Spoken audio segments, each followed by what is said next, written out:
क्योंकि इस अध्याय का दायरा बहुत बड़ा है, प्रागैतिहासिक काल से 1741 तक का, तो अब हम थोड़ा नज़र डालते हैं कि दक्षिण कौशल के काल में यहाँ कौन कौन से शासक थे। प्रमुख शासकों का कुछ जिक्र आवश्यक है। ऐतिहासिक दृष्टि से बहुत महत्वपूर्ण क्षेत्र रहा है, जिस बात को हमने बारंबार बताया है। यहाँ का ये जो अपेक्षित छत्तीसगढ़ किसी समय संस्कृति और सभ्यता का केंद्र रहा होगा, ऐसा मानना है। स्पष्ट कहा जाए तो आदिकालीन मानव सभ्यता इस वन्य भूभाग में पनपी थी, ऐसा कुछ लोगों का अनुमान है। वर्तमान छत्तीसगढ़ संभवतः मनुष्य जाति की सभ्यता का जन्म स्थान माना जाता है, चाहे वो हम महाकौशल के रूप में उस क्षेत्र को माने या छत्तीसगढ़ के माने। ऐसा कुछ लोगों का विचार है कि मनुष्य जाति की सभ्यता ने यहीं जन्म लिया। छत्तीसगढ़ में अलग अलग काल में अलग अलग प्रकार के राजनीतिक और प्रशासनिक दौर हुए। अलग अलग राजनीतिक और प्रशासनिक प्रभाव हमें दिखाई देते हैं, मालूम पड़ते हैं। भारतीय इतिहास के जो महत्वपूर्ण राजवंशों का जिक्र यदि आता है या महत्वपूर्ण राजनीतिक घटनाओं का, तो यहाँ आंशिक रूप से ही सही, लेकिन प्रभाव तो जरूर पड़ेगा। यद्यपि प्राचीन काल से मध्यकाल तक यहाँ के राजनीतिक घटनाक्रमों का प्रामाणिक विवरण नहीं है। मैं फिर से दोहरा दूं, यद्यपि प्राचीन काल से मध्यकाल तक का प्रामाणिक क्रोनोलॉजिकल क्रमवार राजनीतिक या प्रशासकीय विवरण छत्तीसगढ़ क्षेत्र की यदि बात करें तो नहीं है, पर आधुनिक युग में अंग्रेज लेखकों, यात्रियों और प्रशासनिकों, अधिकारियों का एक पक्षयुक्त दृष्टिकोण से संबंध विवरण पुस्तकें यहाँ जरूर मिलती हैं, प्रतिवेदन मिलते हैं। एक पक्षी यानी एक पक्षी से तात्पर्य यह है केवल उनके द्वारा जो सोचा गया, देखा गया, लिखा गया, वही हमें मिलता है। परिणाम स्वरूप क्या कि यहाँ के इतिहास को हम दो भागों में बांट सकते हैं। जो बातें मैंने बताई उसके मद्देनजर, उसको ध्यान में रखते हुए हम दो भागों में यहाँ के इतिहास को बांट दें। पहला प्राचीन छत्तीसगढ़ और दूसरा अर्वाचीन छत्तीसगढ़। अर्वाचीन छत्तीसगढ़ से तात्पर्य है ब्रिटिश काल, ब्रिटिशकालीन छत्तीसगढ़। मध्यकाल में कलचुरी है वंश के राजाओं का यहाँ प्रभुत्व था। यह बात हमने बारंबार कक्षा 11वीं के अंतिम अध्याय में जो दक्षिण कौशल से संबंधित है समझा है। और है वंश कलचुरी जबलपुर के निकट एक क्षेत्र से शासन करता था और उसकी एक शाखा यहाँ आ गई थी रतनपुर में। तो थोड़ा हम प्रागैतिहासिक काल की ओर जाएं इस क्षेत्र के बारे में समझने के लिए। तो हम इस क्षेत्र को तीन भागों में बांट सकते हैं। पूर्व पाषाण युग। औजार जो हैं पूर्व पाषाण युग के, ये कुछ औजार महानदी की घाटियों में और रायगढ़ जिले के कबरा पहाड़ में बतल्दा, छापामाड़ा, भंवरखोल, गीधा, सोनबरसा और वहाँ के सोनबरसा के शैल चित्रों के साथ साथ कुछ हमें उस युग के पाषाण, उस युग के पत्थर लघु पाषाण औजार के रूप में मिले हैं। ये हुई पूर्व पाषाण युग की बात। प्रागैतिहासिक काल में ही मध्य पाषाण युग,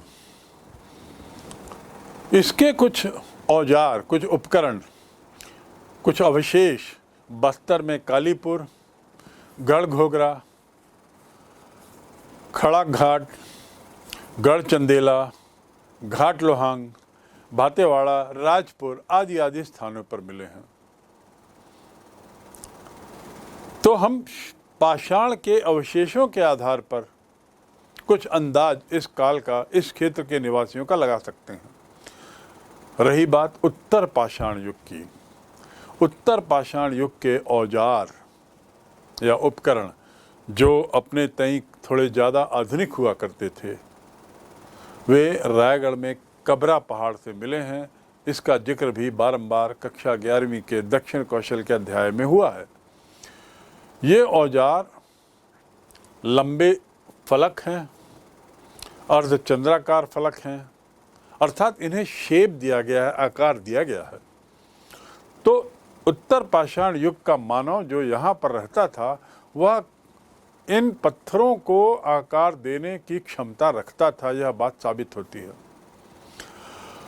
प्रागैतिहासिक कालीन मानव, उसने अपने आसपास शैल चित्र भी बनाए हैं गुफाओं में, जिसका जिक्र कक्षा 11वीं के इतिहास में किया जा चुका है। ये शैल चित्र उनके अलंकृत होने और कलाप्रिय होने का प्रमाण बताते हैं। अलंकृत होने का तात्पर्य यह है कि जो कुछ वो पहनते थे, जैसे रहते थे, वो कुछ ऑर्नामेंटल दिखता है। सोने चांदी के ऑर्नामेंटल नहीं, पर अपने तय लकड़ी के या हड्डियों का या पत्थरों का, ये सब का चित्रण इन पहाड़ियों के शैल चित्रों में दिखाई देता है, जो इनके कलाप्रिय होने और अलंकृत प्रिय होने का प्रमाण दिखाते हैं। और ये उत्तर पाषाण युग का काल है, जो प्रागैतिहासिक काल का अंतिम काल माना जाता है। सिंघनपुर, कबरा पहाड़, कर्मागढ़, बसनाझर और ओंगना, बुतल्दा, इन जगहों में हम ऐसे पुराने शैल चित्र देखते हैं। पाषाण युग के बाद ताम्र युग आता है और फिर लौह युग आता है। लेकिन दुर्भाग्य से दक्षिण कौशल क्षेत्र में इस काल के औजारों का, इस काल के किसी तरह के अवशेषों का अभाव है। ताम्र और लौह युग के अवशेष न पाए जाने का अर्थ ये ना निकाला जाए कि उसके बाद के किसी भी काल की जानकारी या एविडेंसेस नहीं है। रामायण काल, वर्तमान छत्तीसगढ़ का रामायण कालीन नाम दक्षिण कौशल था। रामायण काल में इसे दक्षिण कौशल कहते थे। यह इस भूभाग की वैदिक भारत से संलग्नता, उसके जुड़े होने का प्रमाण है, उसे प्रमाणित करता है। वैदिक भारत अर्थात उत्तर भारत में बिहार, उत्तर प्रदेश आदि के क्षेत्र में जो सभ्यता विकसित हो रही थी, उससे इसका संबंध था, यह प्रमाण है। राम की माता कौशल्या का जन्म स्थल यही माना जाता है, दक्षिण कौशल। जनश्रुति या किंवदंतियों के अनुसार बिलासपुर जिले के पास एक गांव है जिसका नाम कोसला। ये रामायण कालीन दक्षिण कौशल का केंद्र हुआ करता था। बिलासपुर का कोसला मर्यादा पुरुषोत्तम श्री रामचंद्र जी का छत्तीसगढ़ से बहुत अधिक संबंध रहा है, इसके भी पुष्ट प्रमाण हैं। उन्होंने अपने वनवास का अधिकाधिक समय यहीं व्यतीत किया। यही कारण है कि यह प्रदेश अन्य भागों की अपेक्षा, अन्य राज्यों की, अन्य क्षेत्रों की अपेक्षा रामायण के प्रसंगों से अधिक जुड़ा हुआ है, ज़्यादा जुड़ा है। ये भी हमारे लिए एक बड़े गौरव की बात है। रामायण में दंडकारण्य का उल्लेख आता है। छत्तीसगढ़ जो है वो इसी दंडकारण्य का एक हिस्सा होता था। यहीं पर सीताहरण की घटना भी घटित हुई। छत्तीसगढ़ के कुछ स्थान, कुछ जगहें जैसे रामगढ़, सरगुजा, चित्रकूट बस्तर का, गुड़कुट वह भी बस्तर में है, और राम झरना, भूपदेवपुर, ये सब ऐसा लगता है मानो रामायण कालीन ही हों। रही बात रामायण काल की, उसके बाद अब हम आते हैं महाभारत काल। किस रूप में दक्षिण कौशल या छत्तीसगढ़ महाभारत काल से जुड़ा था? महाभारत काल में भी छत्तीसगढ़ का स्थान बहुत महत्वपूर्ण था। किंवदंती है कि चेदी देश का राजा बद्रुवाहन पांडव वंशी अर्जुन का पुत्र था। इस चेदी राजा की राजधानी चित्रांगदपुर थी, जिसका वर्तमान नाम सिरपुर है, अर्थात चित्रांगदपुर और सिरपुर एक ही हैं और वह चेदी राजा की राजधानी हुआ करती थी। और चेदी राजा के राजा का संबंध महाभारत से इस रूप से जोड़ा जा सकता है कि वह पांडव वंशी अर्जुन के पुत्र थे। यहाँ के कुछ खंडहर आज भी बभ्रुवाहन के नाम से संबोधित किए जाते हैं। स्थानीय परंपरा के अनुसार राजा मोरध्वज और ताम्रध्वज इनकी राजधानी मणिपुर का तादात्म्य वर्तमान रतनपुर से किया जाता है। इस प्रकार हम देख सकते हैं कि कैसे महाभारत काल से भी इस क्षेत्र का निकट संबंध रहा है। महाभारत के समय के राजा रथिक, उसके बाद सौगंधक, गोमांडलिक इत्यादि, ये सब भी छत्तीसगढ़ से जुड़े रहे।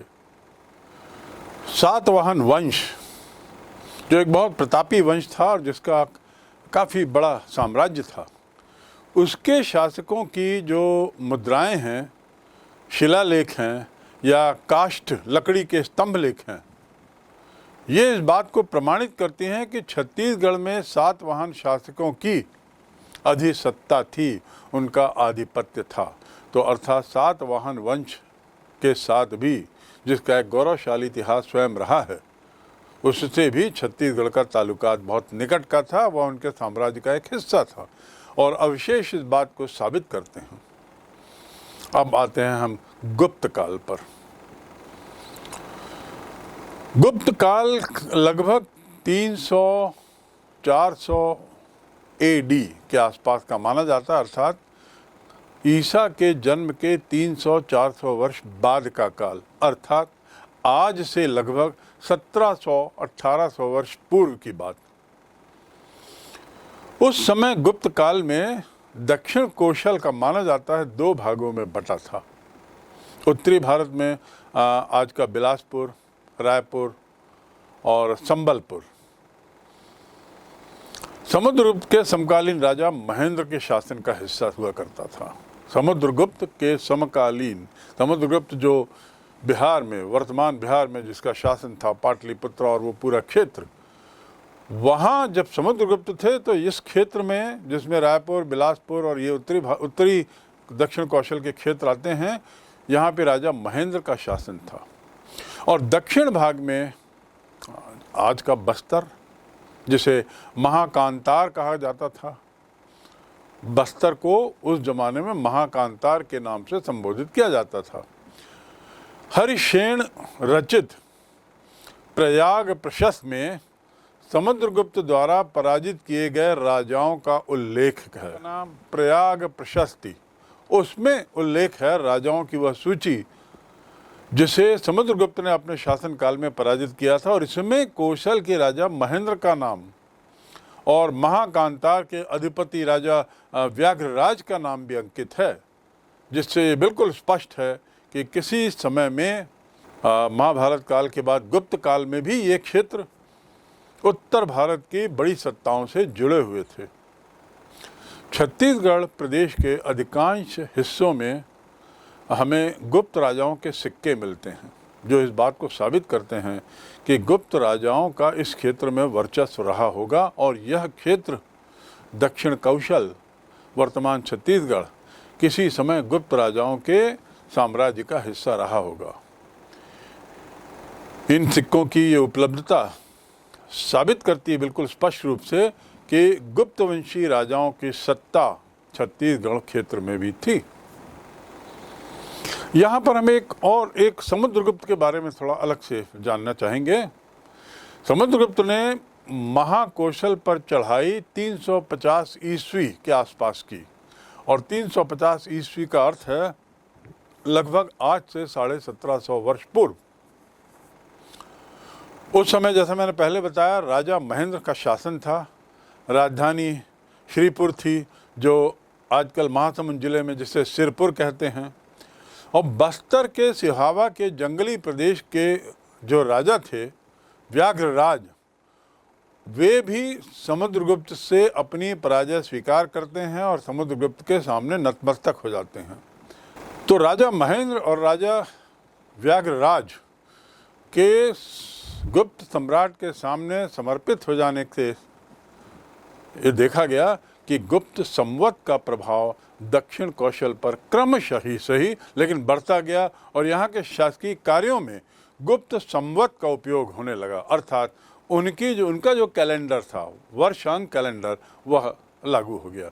यद्यपि दक्षिण भारत के राज्यों को समुद्रगुप्त ने अपने राज्य में सम्मिलित नहीं किया था, परंतु उसकी विजयों ने दक्षिण और उत्तरी भारत के राज्यों के अपने प्रशासकीय और सांस्कृतिक संबंधों के लिए मार्ग प्रशस्त किया। समुद्रगुप्त चूंकि उत्तरी हिस्से में शासन करता था, एक बहुत बुद्धिमानी का कदम उठाते हुए उसने सभी क्षेत्रों को अपने साम्राज्य के मातहत नहीं लिया, बल्कि वहाँ के क्षेत्रीय राजाओं को उस पर शासन करने दिया। परिणाम की प्रशासनिक क्षमता जो वहाँ की थी उत्तर के राज्य की, उसका असर यहाँ पड़ता दिखाई देता है और ऐसे सांस्कृतिक संबंध भी बढ़ते हुए दिखाई देते हैं। जैसा मैंने बताया, सोने चांदी आदि के सिक्के जो गुप्त वंश के थे वो यहाँ पर बहुतायत में मिलते हैं। अगला वंश है नल वंश।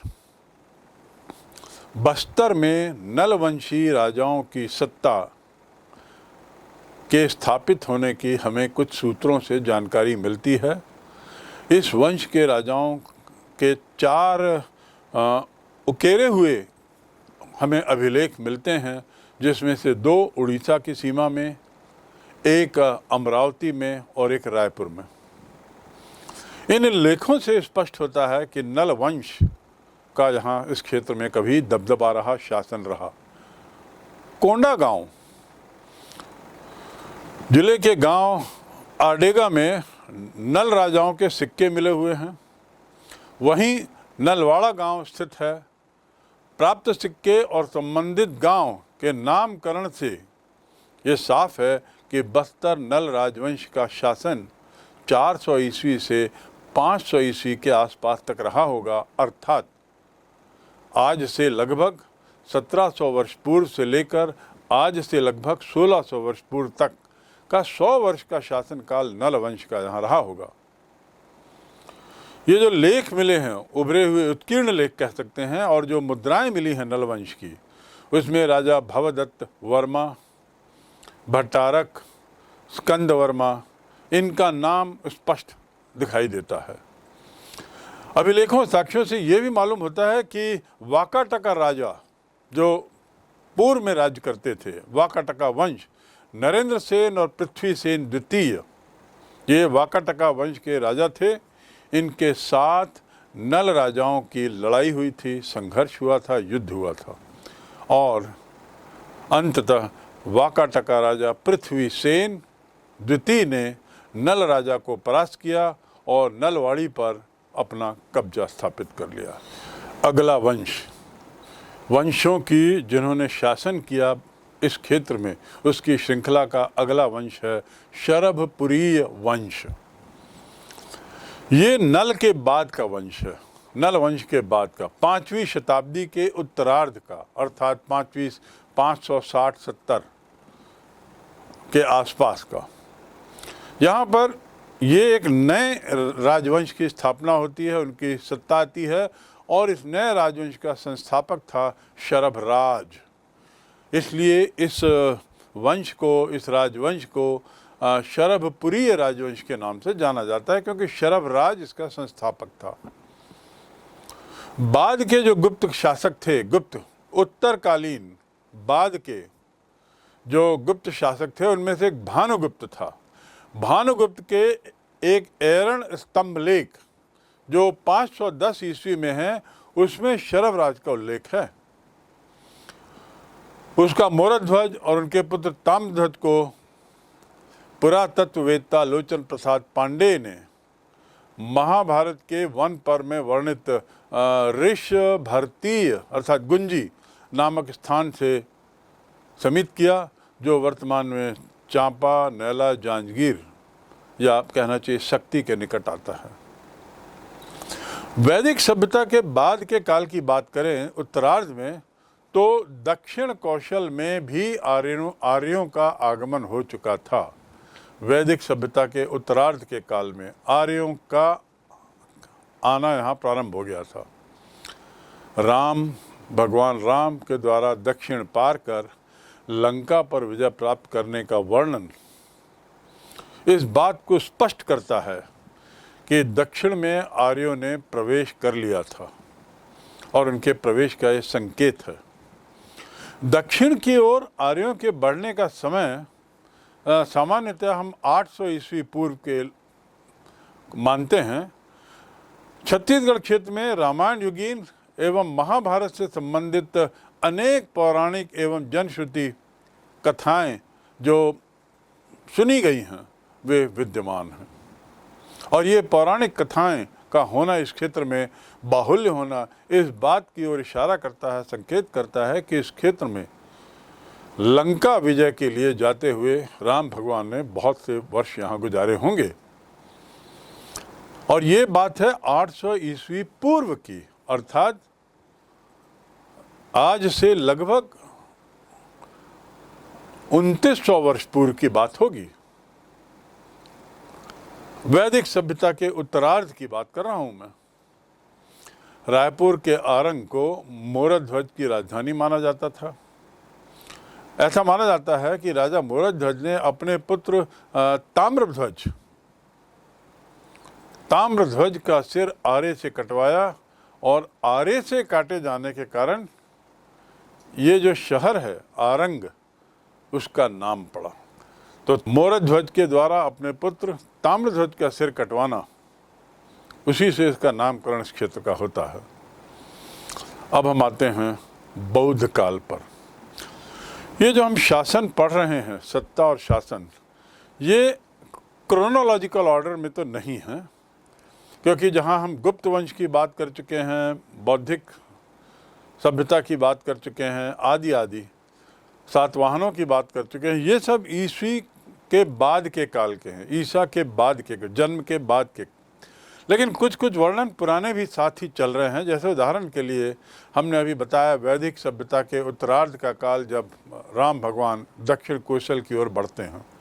अब हम बौद्ध काल पे आते हैं, जो 6वीं शताब्दी, ईसा पूर्व के 6वीं शताब्दी, 5वीं 6वीं शताब्दी के पूर्व के आसपास की बात है। सौभाग्य से बौद्ध काल के साथ ही हम देखते हैं कि इस क्षेत्र का एक क्रमिक इतिहास, क्रमबद्ध इतिहास हमें मिलने लगता है। ईस्वी पूर्व 6वीं शताब्दी में भारत जो था वो जनपदों, महाजनपदों में बटा हुआ था। जनपद और महाजनपद एक तरीके से हम कह सकते हैं छोटे राज्य और बड़े राज्य होते थे। और जब राज्यों का हम जिक्र करते हैं तो राज्यों का अर्थ विशाल क्षेत्र नहीं, बल्कि राज्यों का अर्थ 1 जिला, 2 जिला, ज़्यादा से ज़्यादा 3-4 जिले ऐसे होते थे। तो ऐसे जो उत्तर प्रदेश और बिहार का क्षेत्र है, वहाँ पे बहुत सारे जनपद और महाजनपद थे। आज का जो कौशल है, छत्तीसगढ़ प्रदेश का कौशल, वो एक जनपद में शामिल था।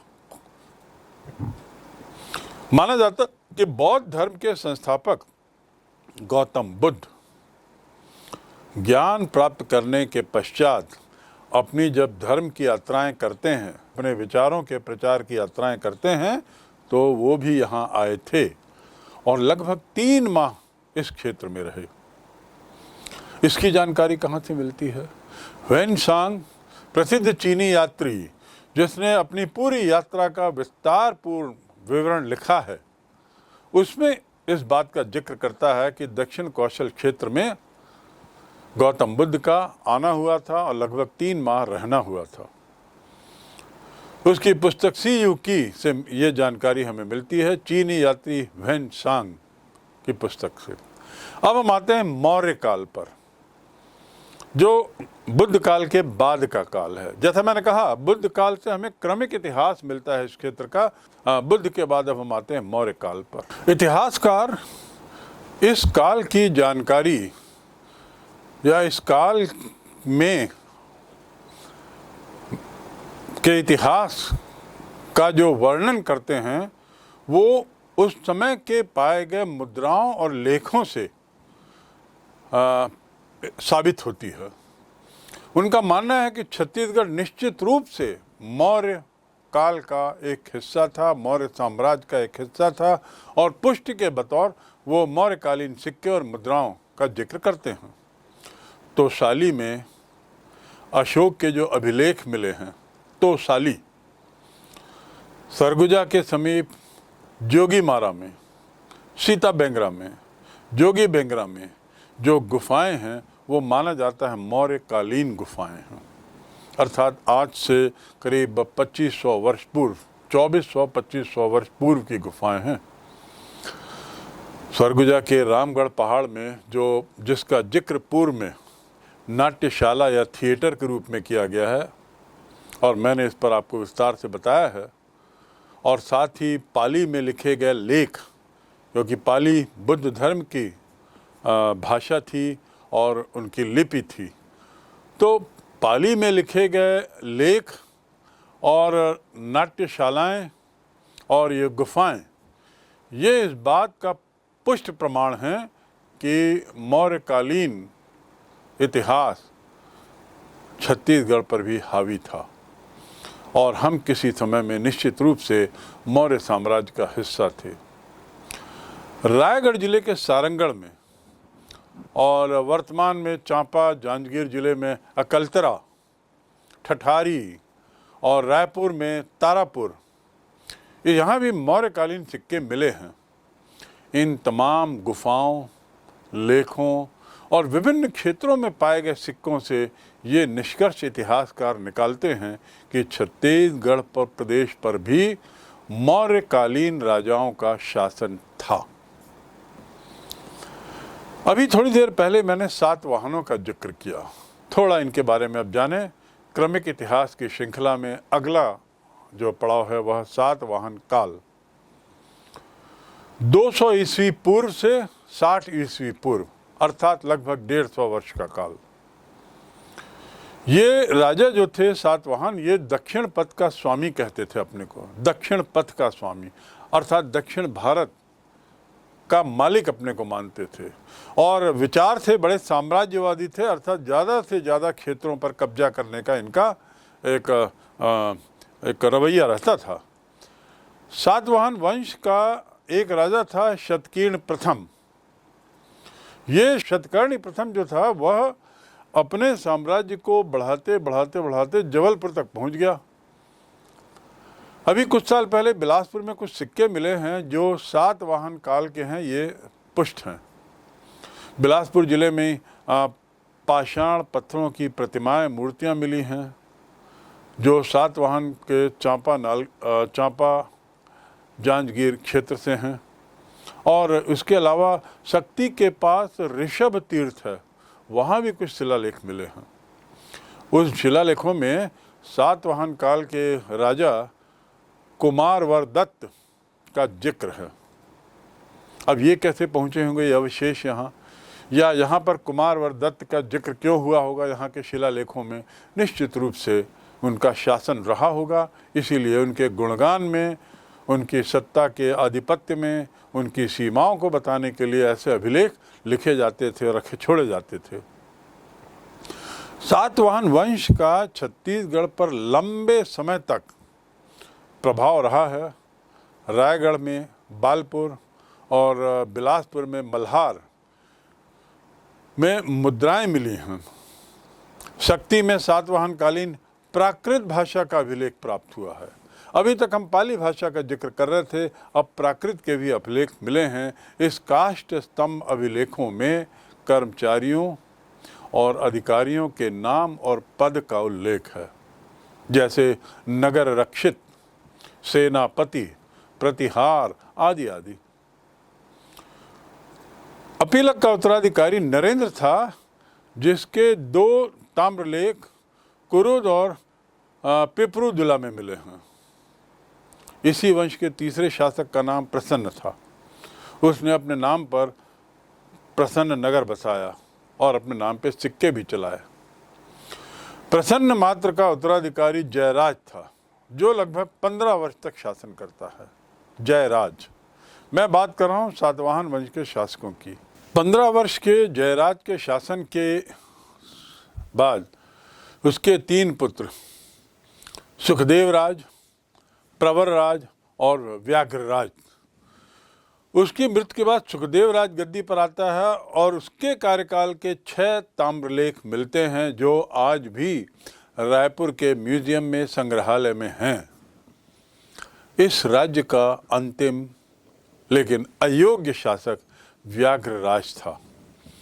उसके कार्यकाल में पांडुवंशियों ने आक्रमण कर शरभपुरीय राजवंश को तहस नहस कर दिया और उनके शासन पर पूर्ण रूपेण कब्जा कर लिया।